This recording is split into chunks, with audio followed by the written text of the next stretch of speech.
Hello, hello, hello. Welcome back to Elevation 44. I'm Beverly, or B for those of you who are new. Welcome. And if you're returning, welcome back. So today I wanted to talk about something that I thought was a little bit of a fun topic, a little bit of a mix-up that I've never dived into before. And I don't know, it piqued my interest. So I wanted to bring it to you. So today what we're going to talk about is the Lunar New Year.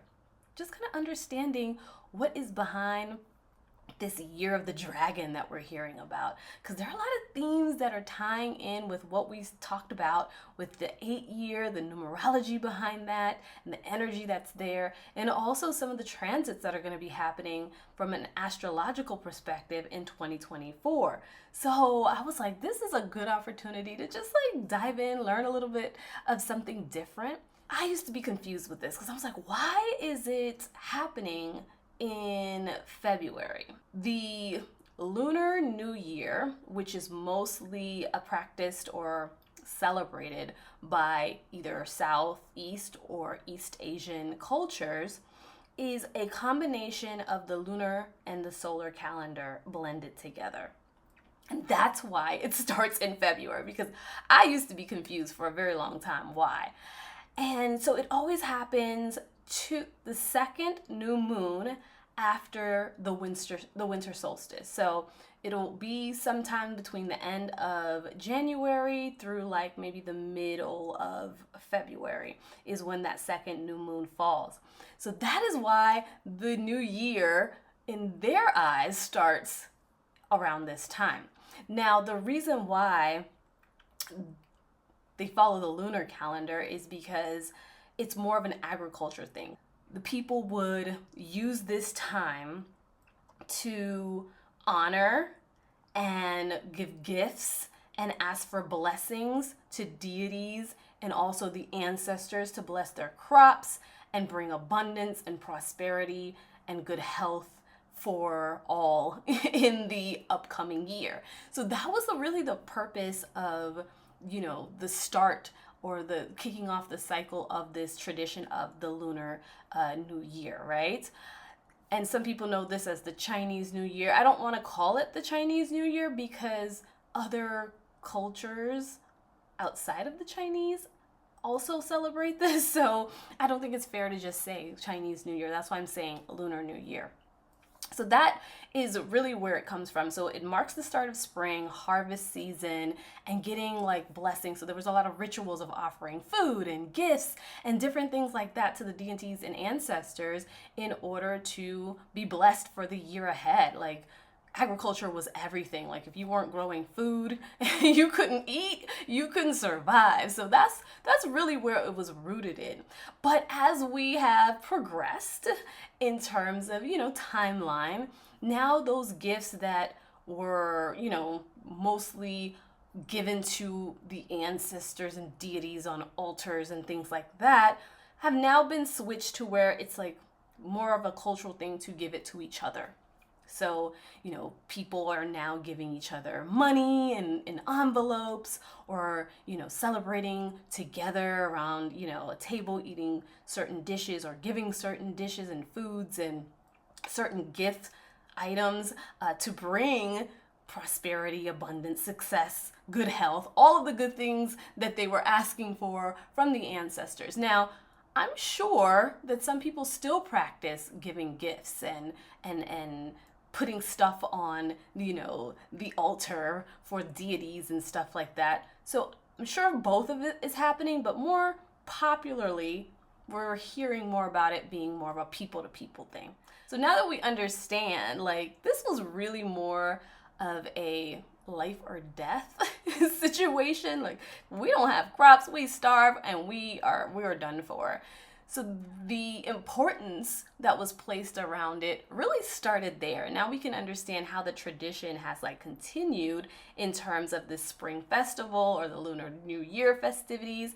And every year it spans for a couple of days. It's not just like a one-day thing, like we're going to just celebrate for this one day or we're going to ask for this one day. No, it was like it spans over some days. So this year it's going to be happening from February 10th to February 15th.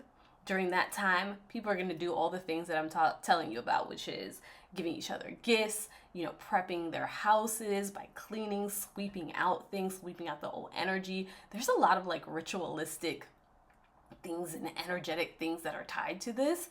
If you are, listening very closely to some of the things or practices that I'm saying that happen during this time. But yeah, it's just like a sweeping out of the old energy and prepping for the new things that you want to welcome in the new year. So making sure you have those items, making sure you're releasing things that need to be released, making sure that you're celebrating other people and getting together and blessing them and giving money, just being abundant and just an abundance energy so that you can attract abundance. And when we think about that, our 8th year, very much about abundance energy. We hear that all the time. The 8th year is a very fruitful, abundant year. So this is something that we can incorporate a little bit of these things into what we got going on. And I'm not saying that you need to stop everything you're doing and start celebrating the new year in February on this day or during this period, but maybe you can learn some of the little practices or just take note of some of the things that are, that they're doing, and also incorporate that into your routine, because we have our new year coming for the spring equinox, which is next month, the start of Aries season. So these practices can be used to prep and to, prepare for that. So this Lunar New Year is said to be the year of the dragon, the year of the wood dragon, more specifically. Just like we have 12 different zodiac signs, they have 12 different zodiacs, but are represented by animals. And in the order of the rat, the ox, the tiger, the rabbit, the dragon, snake, horse, goat, monkey, rooster, dog, and pig, okay? And depending on what year you were born, you are represented by one of these animals. And this year, 2024, is a dragon year. Now, the dragon year is said to be one of the most auspicious years in the entire zodiac cycle. And these cycles come back around every 12 years. So the dragon is supposed to represent success, abundance, personal power. It's just a very auspicious year in terms of laying down the foundations to energize or boost whatever you're trying to build and grow. It's a year tied to growth, transformation, and with wood is representing our foundations. It's very grounding, but wood is also what helps fire burn. And the dragon represents the element too of fire. So with wood and fire feeding each other, or wood feeding fire, this is really just helping us with new beginnings, with inventions, getting things off the ground for business. A part of it is about returning back to the natural state or the natural order of things with wood. And that's what we've been talking about in terms of our whole realignment and going back into a state of authenticity or finding your true authentic path. So a lot of this ties in together in terms of the messaging that we are really supported this year in so many different facets and different ways. No matter how you slice it, the message is coming out pretty the same all across the board. The color associated with the wood dragon is the color green. That's why I'm wearing my green today instead of red. I just opted for a red lip to bring it in. But red is the color of good luck that's associated with the Lunar New Year, and green is the color associated with the wood dragon, okay? And dragons in spirituality, when you really peel back the meaning of dragons, they're so magical. That's why you see them in a lot of works like, Harry Potter and, a lot of these magical, mystical shows and movies and books that we read. They're mystical creatures, and they hold such power, and they represent our own inner strength and personal power. They also represent passion because they have that fire energy, strength, transformation, fortune, protection.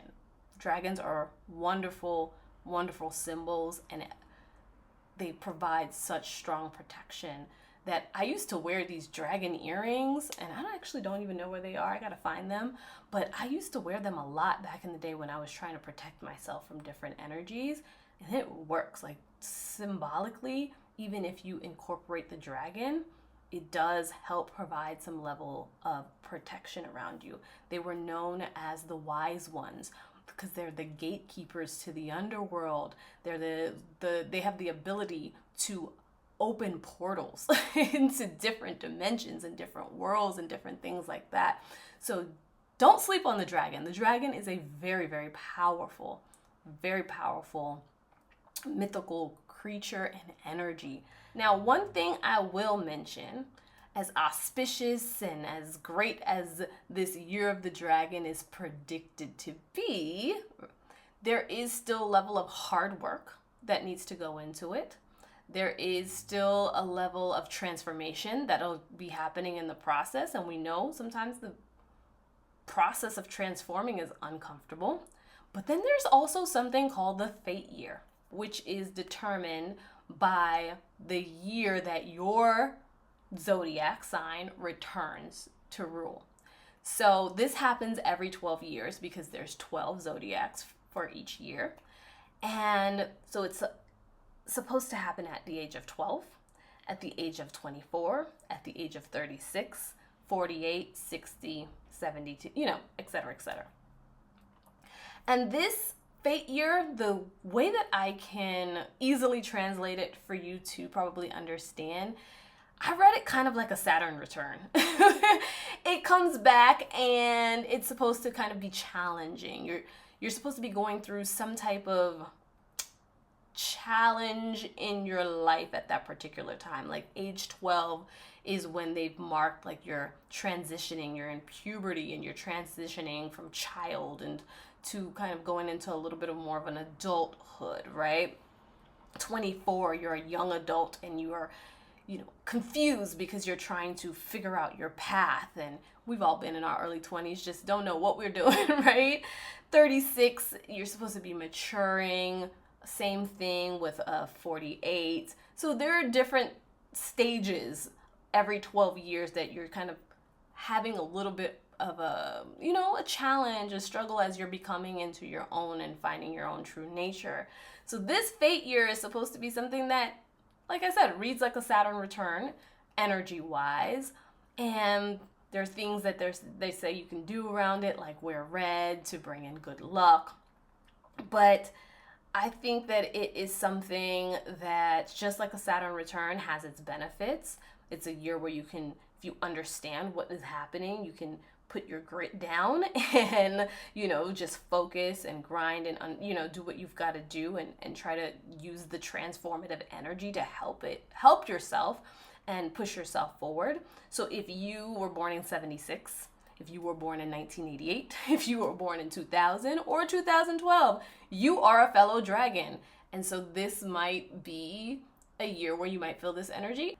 I haven't paid attention myself, so I can't really tell you too much from a personal standpoint.